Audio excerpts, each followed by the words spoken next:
Hello and welcome to the Random Thought Show. My name's Jacob Tober. And my name's Durham McInnes. On the show we talk about anything and everything in fitness, high performance and health.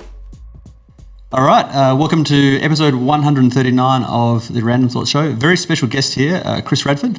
Hello, Thanks Chris. for having me. Pleasure. It's great to have you on the show. So for those few of you who don't know who Chris is, he is the owner and head coach at Redford Athletic Development. Spot on. And it's been my pleasure to watch his gym develop from an embryonic little place in the shed into one of Australia's best high-performance centres. And so I thought we could have a chat about, what you've learned along the way, where you started, because you've done a lot of great things and you continue to do so. To kick off, I wouldn't mind going a little bit sort of chronological. Take us back to where you started. So where did you go to school? Where did you grow up? Tell us about that. So I grew up in Horsham. Just went to school, Horsham College there. Did all that. And then after that, went to Ballarat for uni. Didn't want to go to the big smoke of Melbourne. Ballarat was that was big enough for me. Did Ballarat feel like a big shift from Horsham? Like, was that like a scary thing? At the time, yeah. Yeah, right. So living out of Horsham on not a big farm, but a little bit of land, like open spaces. Don't like many people. That sort of thing. So the shift was, it was a bit of a jump, probably more so from mum. And mum and dad than anything. So I moved to Ballarat for uni. Did exercise and sports science. And then through that, probably in my second year was probably when it sort of clicked for me of what I want to do, and sort of found the passion for strength and conditioning. And was there a particular catalyst for that, or you just said, I like sports, I want to do this? Also, like doing sports science was mainly because I like sport. I was okay at sport, but not great. So many of us, we love the sport, and we're not that good at it. We end up going to the field. And then second year probably had my first interaction with Scott Talpy. So great Scott's, guy. So Scott's crazy American lecturer out at Ballarat or Fed Uni now. And so he was the head S&C for the Ballarat Miners and Rush, which is a basketball team in town. And sort of through there, sort of sparked my interest in it, and started steering my placements in the strength and conditioning direction. Yeah, great. So I sort of started I got an assistant strength and conditioning position with the North Ballarat Rebels in the TAC Cup, which then flowed on to head strength and conditioning coach at the Rebels. And at that time I finished uni. Okay. And how long were you with the Rebels? 2 seasons. Okay, cool. So one as an assistant, one as the head S&C. That's good going to get into the head S&C role. So how old were you then? 21. That's pretty good going. So it was, the way it was set up, it was like a progression model. So it was just the relationship they had with the university. So I finished my degree, was at the Rebels, then did my honours. So looking at maximising peak power output in a jump squat, looking at loaded and unloaded jumps. No significant findings. Right. It's always disappointing. The 0-0 draw, the worst nightmare in sports science. It was, I really enjoyed the research side of it and the testing ideas, see what works, what doesn't work. Didn't like the writing. The writing up of it, I'm all about the questions. Like, I'm interested in asking the questions and then, maybe exploring them, but then the paperwork afterwards. More so, I like to say just how it is, whereas my supervisor was like, no, you need to say it this way with this language and a certain writing style, which at the time I wasn't. I was okay at, but like... It's an interesting issue in sports science, isn't it? I think sometimes you'll speak to... you speak to a medical doctor who often is the smartest guy in the room. Like, those guys have got really... Like Dr. Peter Bruckner, he's a really smart guy. And they'll actually speak in much plainer language than us strength and conditioning people. Like, that's true. You won't hear a medical doctor talk about... working the ipsilateral side. I'm like, same side. We do that, don't we? Definitely. Contralateral, opposite. And particularly like then working in the environment, the customer or the client just prefers when you just say it how it is. I reckon sometimes they like a little bit of science there, so they're like, oh, there's some science here. But it doesn't need to be too much. No, you don't have to show off your skill set that much. So you did that. So I did my honours.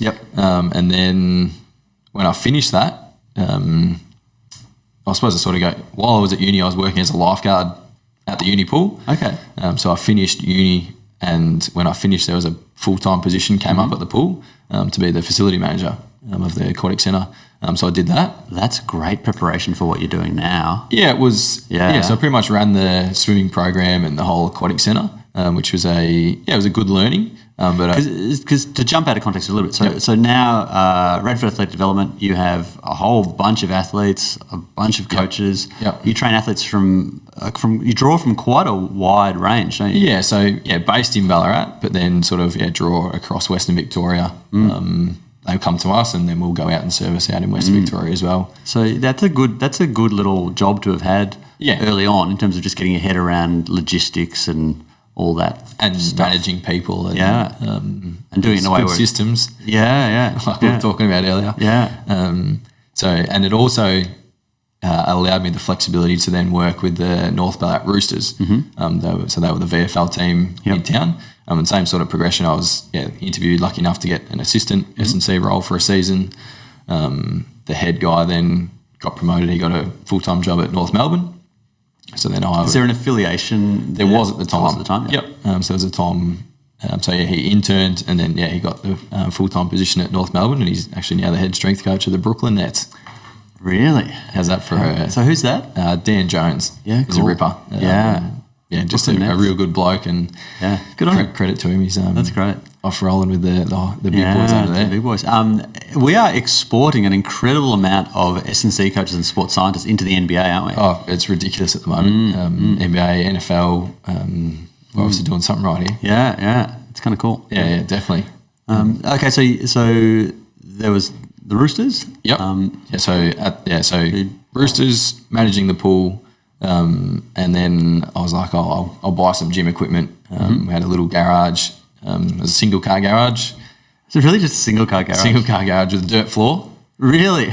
So went on Gumtree, found a squat rack, bar, plates. Yep. And then I just got a cheap bench as well. Okay, yep. Went to Clark Rubber and got some rubber tiles, and then went and found some secondhand carpet and put that down. So you went carpet on the dirt floor? Carpet on the dirt floor. Was it really well packed? It was firm. It wasn't just sand. Okay. Yeah. Certainly wasn't concrete. Yeah.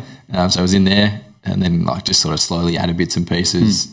Got some turf. I had a 30-metre long driveway in the garage. That's handy. At the driveway, and then I just started out as just inviting a couple of mates to come over, and I've got a squat rack. Do you want to come and train now as well? Yep. And then because I was with the Roosters, and those boys sort at of that time, you had no idea that it was going to become. I wasn't taking money or anything. Yeah. And then they sort of told their mates like, "Oh, do you know Chris is doing this?" And then so people that are inquiring, I'm like, "Oh, yeah, I suppose we can do that." And I was like, "I don't know what to charge or anything like that." What a fascinating way to start a business. Yeah, it was certainly never supposed to be or turn into what it has. Yeah. Single car garage. We then, my whole girlfriend at the time, we moved into a house that had a 4-car garage. So that's probably the one that I saw, because I would have noticed you maybe more at that time. Yeah. I think I was aware of you when you were in the single, but I was paying more attention when we were having the big 4-car garage. So what was the big space? So what was your square meterage there? I don't remember what it was. Like 8 metres by 8 metres or something like that? I think it was somewhere around there. Right. Enough for 4 cars. Yeah, okay. But no cars got in there. Yeah. That was the gym space. So, squat rack, dumbbells. We upgraded and had a cable machine. Yep, nice. We had... Very important piece of cable machine. It still surprises me when I see gyms open up without cables. And I know they're a little expensive, but you can get second-hand ones. Yeah. It still surprises me because there's so many things, and people say, you can just use it. It's like, you actually need... There's a number of things you need a good cable machine for, I reckon. And there's so many things you can, and particularly when we were working with a lot of injury rehabilitation stuff as well. We'd put a bench in front of it so you can make it a knee extension machine. You can lie on the bench and then it's a leg curl machine. A lot of versatility. Yeah, lots of different things. So, that's why we went with, here we've got 12, we've got 6 doubles, so we've got 12 cables to play with, because I just knew we'd get heaps out of them. Yeah, you just do so much stuff with it. And then 8-metre strip of turf. Yep. Where we just mainly did our plyos and our jumps and everything on. And then that was sort of the progression. And so you moved into that, and then at that point, you're still with the Roosters? Still with the Roosters, yep. And then at the end of the 2016 season, as you do at the end of sort of August, September, October, all the jobs start coming up at all the different clubs. applied for a job at the Western Bulldogs to be there. It was the VFL high performance manager. Put in the application, went through the process, and was lucky enough to get that position in 2017. And then spent the last 3 years in that role. Yep. Which has been fantastic for professional development and in terms of being in a high performance environment. You just learn so much. Yeah. And, lots of good people to bounce ideas off, and then obviously the athletes are pretty impressive to work with too. Yeah.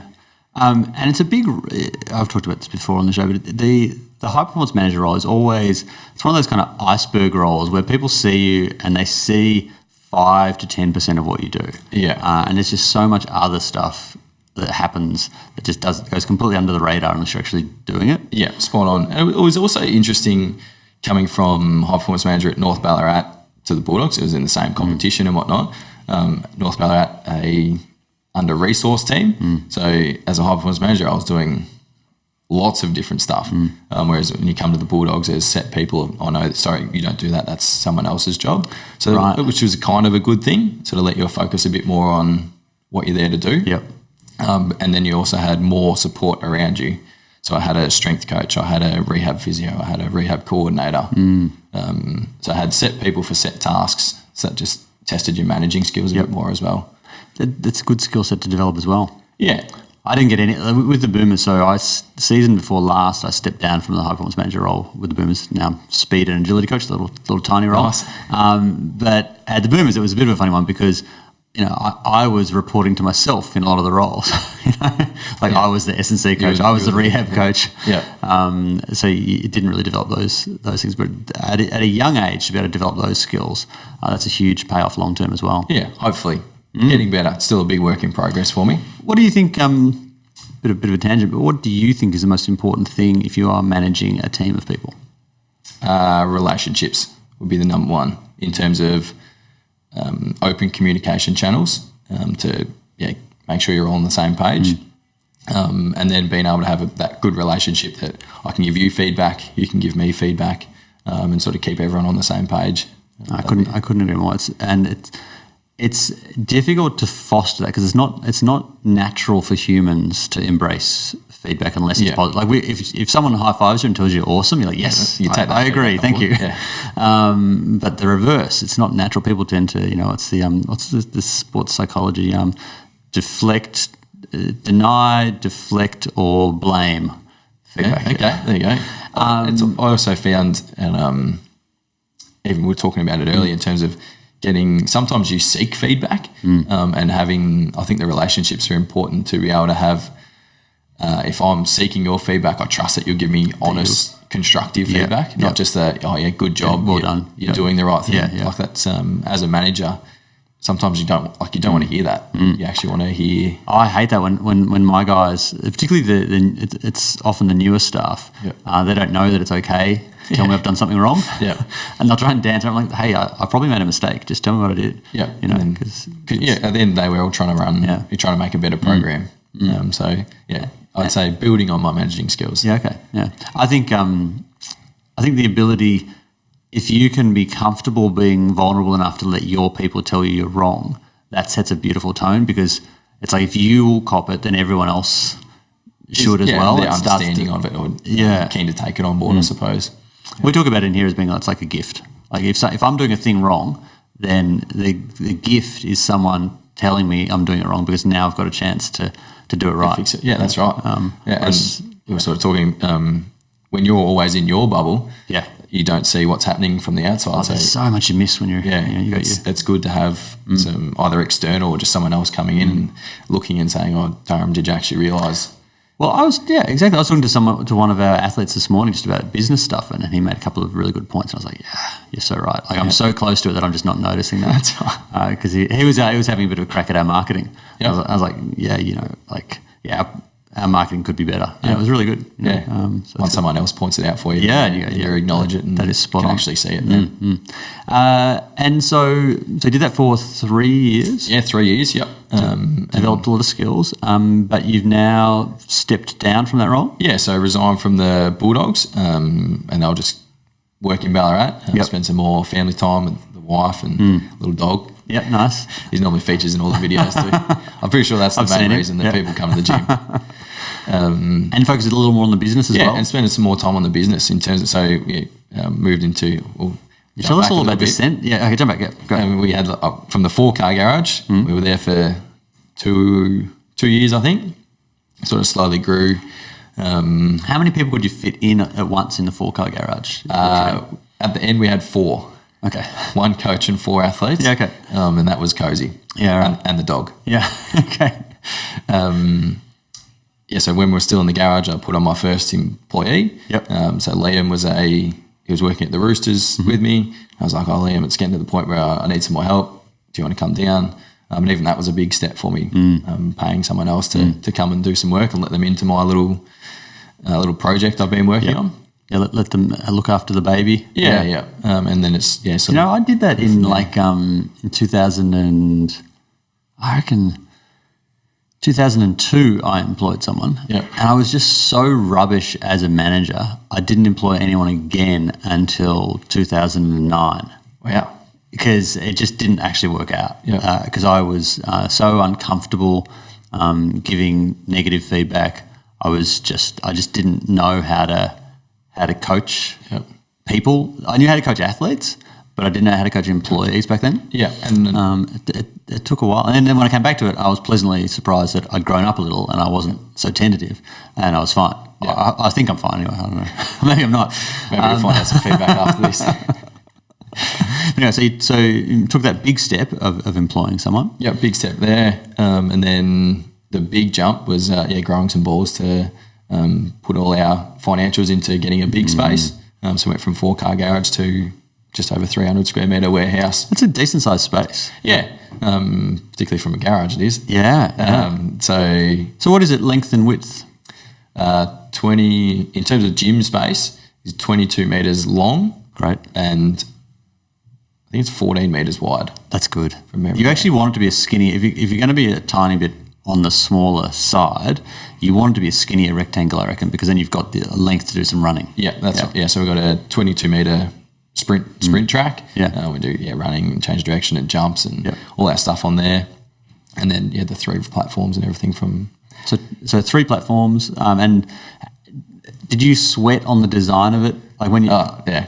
So take us through the steps. So you've decided, you say to yourself, all right, I'm going to do this. You obviously run the numbers a bit and make sure that it's a thing that you can do in terms of the setup cost. Consultation with the wife. Yeah, that's very important. That was an important one. Yeah. And then I think I remember listening to one of your podcasts when you were sort of drawing and designing the gym. I was the same thing. Just had the notepad out. I'd get the ruler and mark out where the walls are. Yep. And then I'm like, I'll put the rack here, the cable machine here, and played around with it. And I'd hate to know how many different designs I had. Yeah, I reckon I did about 65. Yeah. And then same thing with like paint colour of what should I put here and whatnot. Tell me on colours. You've got. I love your colours and icon. Yeah. The good colours. Yeah, nice. How did you? Did someone make that up for you or? Yeah. So my first one don't go a long way back. Yeah. now people are going to want them. I'm curious so my first one I did on paint. Yeah. Right. Or paint or Word. Yeah, okay. So we just play around with something. Then I just got a mate who was studying graphic design. I was like, this is what I'm doing. Yep. Can you come up with something for me? And she came back with the great RAD job. logo. Yeah. And she's like, I think you need a pop of colour. Yeah.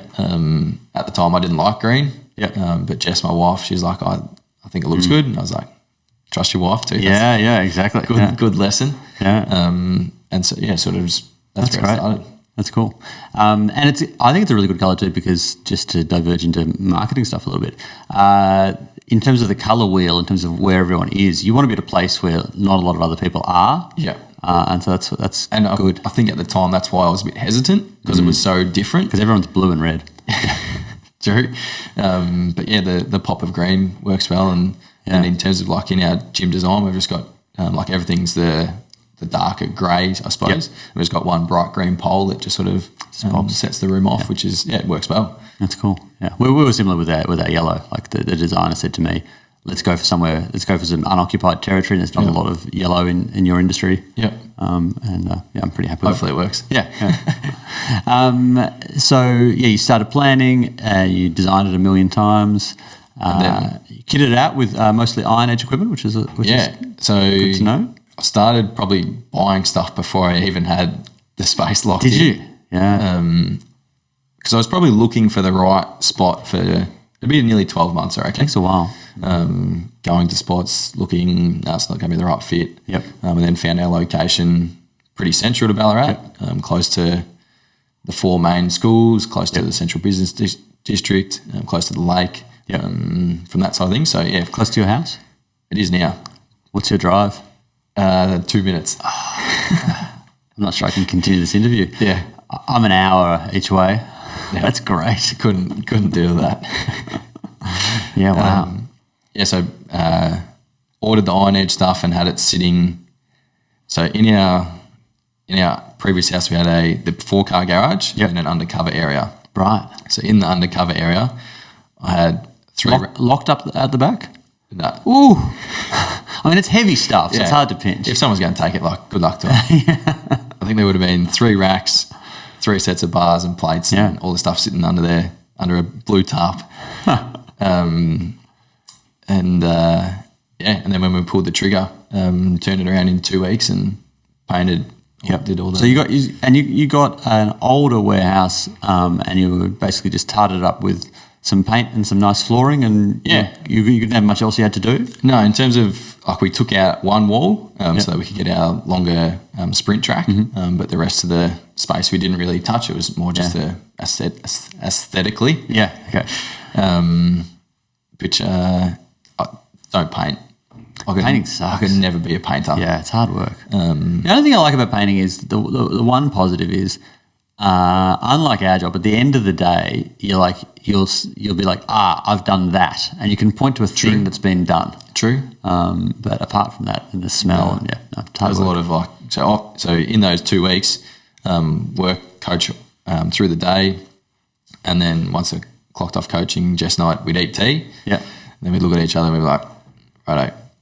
And so we go off to the warehouse and do some painting, and the dog helped us. And she's a good egg, so she chipped in. Yeah, there's no way I could do what I do without Jess. Yeah, that's awesome. But so if you look closely in the front foyer, there's some paw prints on the carpet. When I come visit, I'll have to check it out. That will be there for a long time. And does Jess work in a similar field or completely different? No, so Jess is a midwife. Okay, cool. So she just works at the hospital and very important work. Catches babies, as she calls it. Awesome. Yeah. There you go. She has some stories that, and I mean that stuff puts everything we do into context in such a profound, because you see, the full spectrum of joy and despair. Whereas we're just training athletes. We think it's really important, but that's right. I'll never forget the day my daughter was born.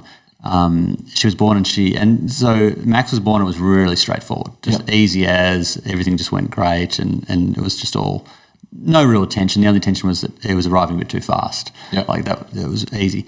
Amber was also pretty quick, but when she came out of the womb, she wasn't breathing. Yeah, and it was it was probably only 14 seconds. Like it was probably not long, but it felt like 5 hours until, because they're just saying, come on, like they're talking, and it was almost like you're in a movie. And I remember thinking afterwards, wow, that's an intense job. Yeah. Because you could hear the tone in the midwife. It was like positive, but there was just this edge of like, you need to don't die. It's full on. Yeah. Does that help keep things in perspective if you're having a bit of a bitch and a moan about work and you come home and she's got some stories. Yeah. Although the funny stories are the names that she comes home to. People and their names. There are some shocking names, but that's personal choice. It is what it is. Yeah. There's a singer, Frank Zappa, and one of his kids is called Moon Unit, I think. Right. Interesting. Yeah. Anyway, but each their own. That's right.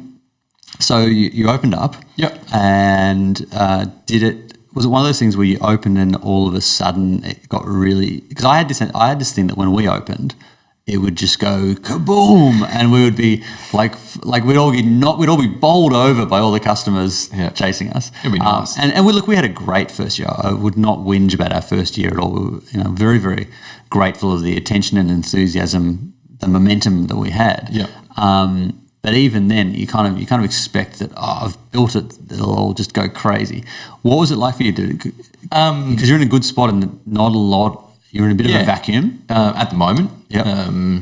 Or probably in terms of when we first opened, I still remember walking in 5:30 the first morning of operating, walking into the door, turn the lights on, and being like, "Yeah, this is pretty cool." I'm not sure if you had a similar moment when you it's quite surreal. Yeah. So in sort of like you've had this vision all the time, and now you've finally starting to get closer to it. In terms of growth, stoked with the first year, but at the same time, you sort of do expect lots of people to just be like, "Oh yeah, keep coming." But it's been just nice, steady growth for us, which is good. That's what you want. And heading along in the direction we're hoping for, which is good. You don't want to get Osgood Schlatters of the business where you grow too fast and the quality. My biggest concern's always been the quality dropping. That you're too successful and therefore you grow too fast, the quality drops, and then you end up not being proud of what you put out. Yeah, spot on. And I think the thing that helped us with keeping that high quality is having good coaches on board as well. That have come through good systems and you can put some trust in them once they know the model of how you want to roughly do things. I suppose like the foundational principles. Do you mind talking about that? Because I'm as interesting as it is for two business owners to talk about business. I think in a broader sense, the technical things are very interesting. How did you formulate? So what are your general philosophies? What do you think are kind of the big rocks of training, and how did you formulate these things? Yeah, I suppose just from the different environments I've been a part of, sort of just taking bits and pieces from here and there. But the number one thing we're trying to do with everyone that comes through the door is just getting them to move really well. In terms of teaching them some good running mechanics. We spend a lot of time on some jump and land work. I'm not sure if it's you're more experienced, a bit more wiser than me, but in terms of how that older definitely. But anyway, go on. How that's changed over the past generations in terms of previously at primary school was that where you maybe not taught or more opportunities to jump and land and fall out of trees and things like that. Whether that's then impacted the kids that are coming through now.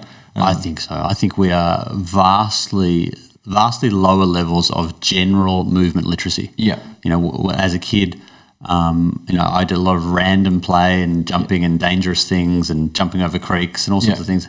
And those things inform who you are in terms of your ability to do different stuff. I couldn't agree more. I think it's definitely changed. I think some people blow it out of proportion, so kids these days are complete basket cases. They're not. Wouldn't go that extent. But their baseline level of ability to just physically navigate different environments, I think that baseline's, I would say it's at least 10% lower than it was. And probably sort of going on that, if they hit an obstacle where previously myself, I'd be like, oh, how else can I get around it, looking for a solution and whatnot. Sometimes they're just sort of stuck because they might not have just had that free play of solving solutions. So sort of going back to the question, the main one is, just teaching how to move.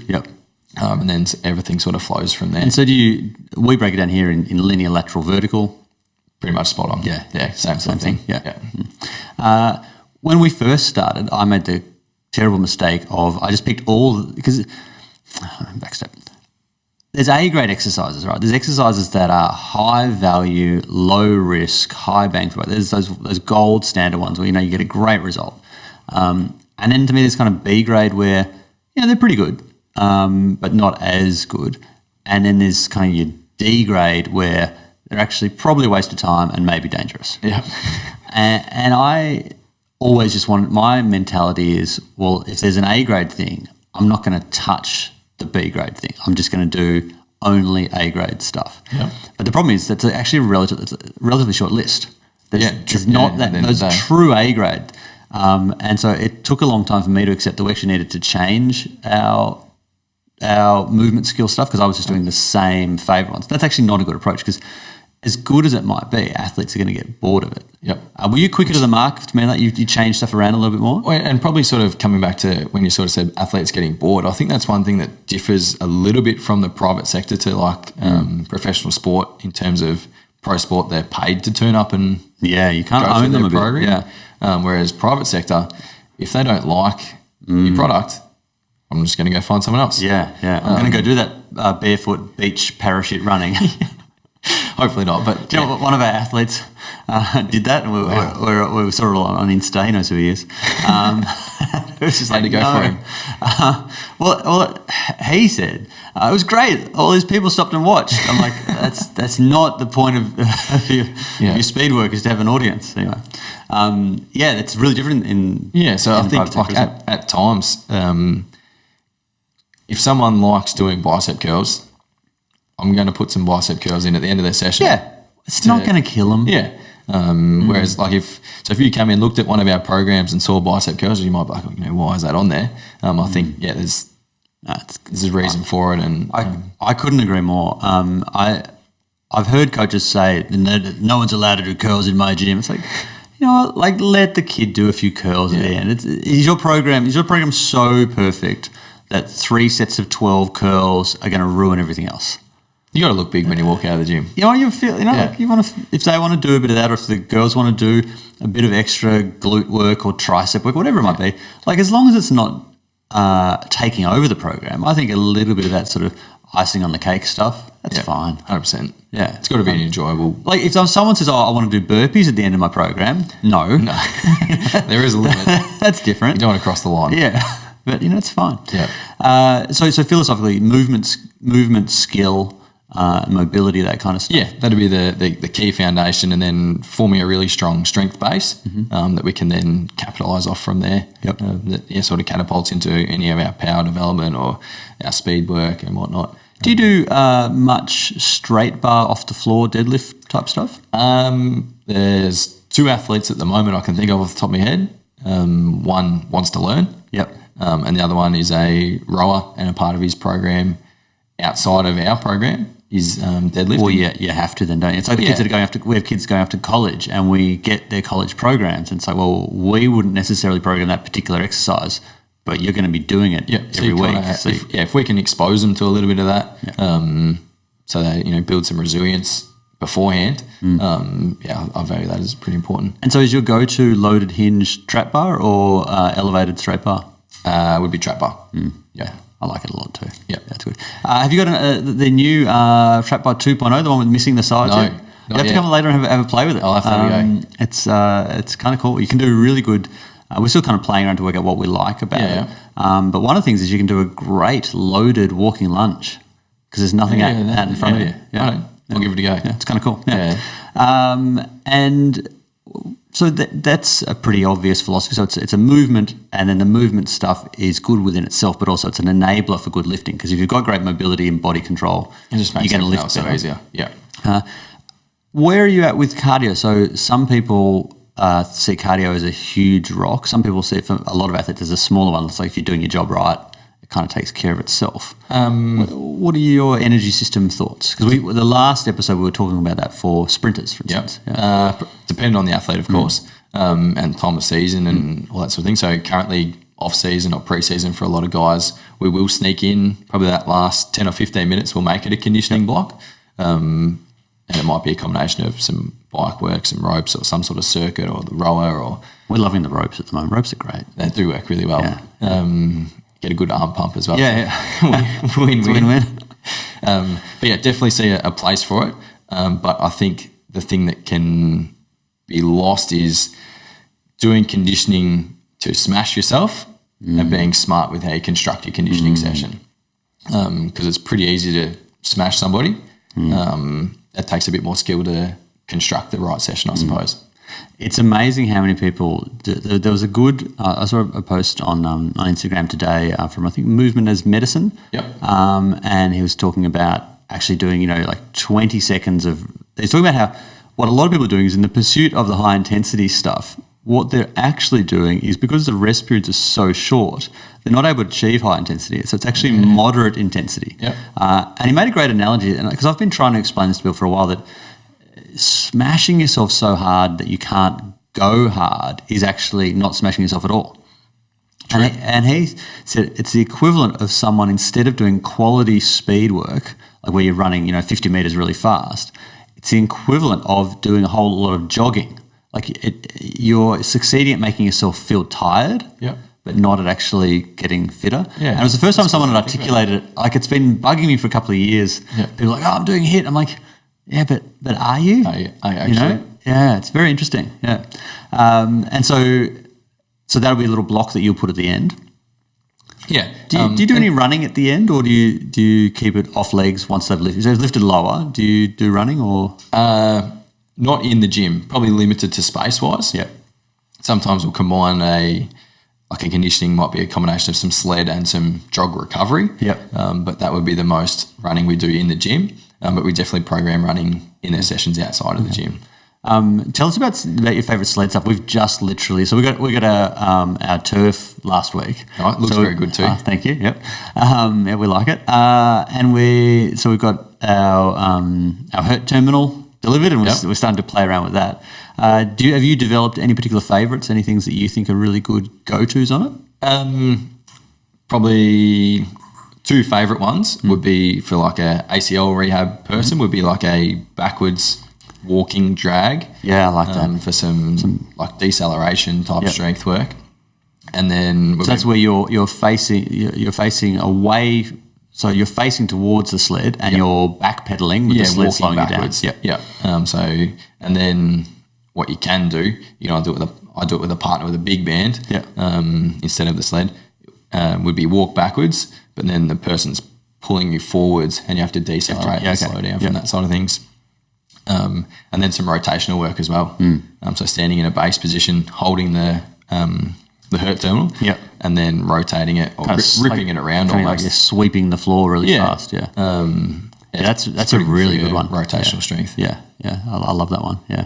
Works well. And if you think in terms of you and I are very philosophically aligned. Like there's certain ways. I think there's one of the biggest divides I think in strength and conditioning is between those that are really into the idea that what we're doing is a supporting activity for sport. We're not trying to make weightlifters. We're not trying to make bike riders on the stationary bike.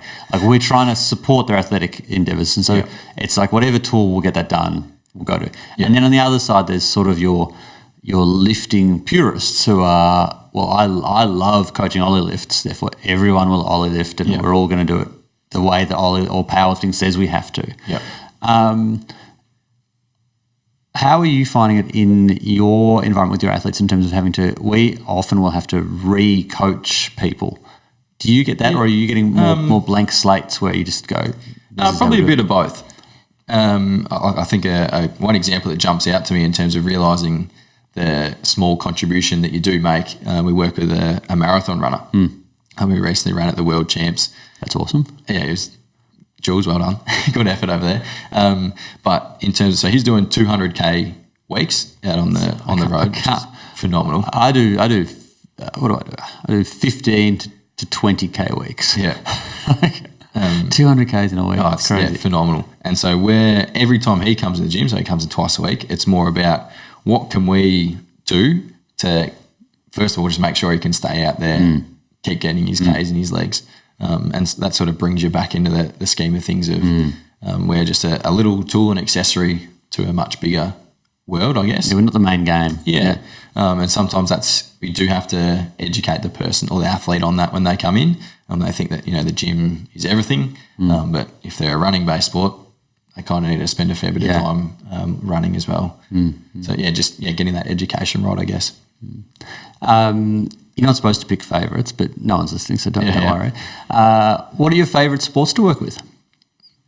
And you can name a few, or you can even pass. I don't mind. It's up to you. Let me think. There's two key female basketballs at the moment we really like working with, just high level athletes. Yep. And the other favourite one, I just have an interest in ACL reconstructions, really. Yeah. Just in terms of taking someone from like heartbreak, really. Yeah. Like when they, particularly like it's a heartbreak for everybody, but if they're a good athlete on the verge of, breaking into, rep teams or whatever it is, from that to then that 12-month process and getting them back and just sort of realising, like in that case, you do have a big impact. Like, yes, you've helped them with their knee, but it's, you've kind of got their life back on track in a bit of a way. It's very fulfilling. Yeah, definitely. And it's a very big emotional journey for them. Yeah. Probably the ACL or any sort of rehabilitation, long-term one as well. Did you think you'd get into rehab as much as you have when you were young? No, not when I first started. It's sort of just a similar sort of thing. It's just sort of gradually built along as time has progressed. The environment that is in Ballarat has been really helpful of that. So we've put in a big effort to try and form good relationships with the practitioners in town. They refer in and we work really well and collaborate together, which is, I think, is the important thing to do. If you can be part of a team setting where you've got practitioners that know what you're doing and trust you and that you trust them, and we're really lucky to have a lot of relationships like that, and it just makes life so much easier. 100%. And like at the end of the day, like we're trying to get the best result for the athlete. We're not trying to take them away or go anything like that. So if we can, I think it's worked really well, is getting those collaborative partnerships happening. That's great. So, I watch Redford Athletic Development, and I've seen it develop, and it's been great. Yep. So 2 questions. The first one is, what do you most want your coaches to kind of take philosophically? Like you bring a new coach in. Yep. What is it that's the thing that you most want them to be able to impart to the athletes? The number one would be to be able to form a good relationship and rapport with the athlete. Yep. That's the... How much of that did you learn at uni? Scott was a big impact. Yeah, well, so that was off curriculum, wasn't it? Yeah, so going back to that, that's probably more mentors and just real world experience stuff. Which students are missing out on so much these days because they're watching everything online. Yeah, which is... it's an issue, isn't it? Pros and cons. Yeah. But... Because you would have learned so much of that from getting to know him in person. Yeah, that's right. And he's just a very personable, easy to get along with, brings...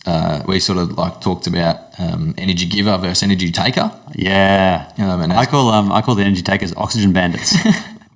Yeah, pretty much. Yeah. And so as a coach, the whole day you're an energy giver. You've got to give energy. And it's not, like you said, in the American college system where they're roaring and yelling and screaming. Yeah, the Americans carry on a bit. They get a bit over the top. But it's every rep. It's more just if I can build a good relationship so that when Durham comes in for his session, gives me a wrap-up of how his week's going, how his training's going, and then we get stuck into the session from there. That connection. Going back. So the number one thing for the coach would be to be able to build that strong relationship and rapport, and then just stick to the basic fundamental movement patterns. Nothing too sexy. Nothing too fancy. Yeah. Now, final question. Yep. How old are you now? 27. Yeah. Okay. Cool. So, what would you tell? You got a time machine? You can go back and talk to 20-year-old you. Yep. What would you tell 20-year-old you? I would tell 20-year-old me so many things. I was an idiot. Definitely like strap in and get ready for the ride ahead, I suppose. Yep. I certainly wouldn't change anything. It's been, not at the time it wasn't good, but it's been good to... I'd tell me to buy property. I can't believe I didn't buy property. I could go back and slap myself and buy an apartment. Yeah, like that's... when we were in that 4-car garage, that was the decision that Jess and I had. It was like, house deposit, business. Yeah. We've put house deposit on hold. Yeah. In the hope. Yeah. That the business does well, and so far it's going well. Yeah. So what would you tell you? Yeah, it'd be strap on, look forward to the adventure, and probably make the most of every opportunity. I think Ron McKeefe sort of talks about make the big time wherever you are. Yep. Just really trying to capitalise on whatever opportunity that you have. I love it. Cool. All right. Well, thanks for coming on the show. We'll put a little link to Chris's website as well, and follow them on the social. So their social on Insta is Redford. It's just at Rad Centre. At Rad Centre. Yeah. Cool. Give them a look. They do some great stuff. And we'll see you guys soon. Perfect. Cheers, guys. And before you go, hear from our alumni about the online mentorship. I learnt the theory stuff at uni, but I didn't know how to apply it, and coming to Core Advantage was how I bridged that gap. So I knew the stuff, but I didn't know how to do the stuff.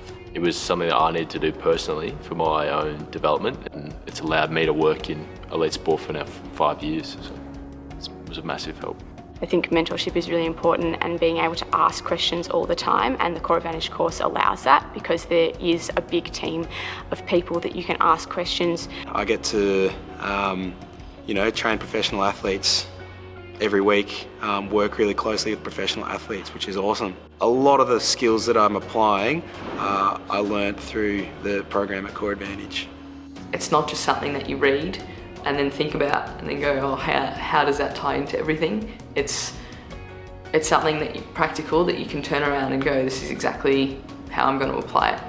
And the concepts that you learn help you as a coach, as a professional, as a person.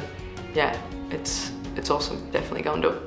Semester 3 of the mentorship is now open. Apply at coreadvantage.training/mentorship.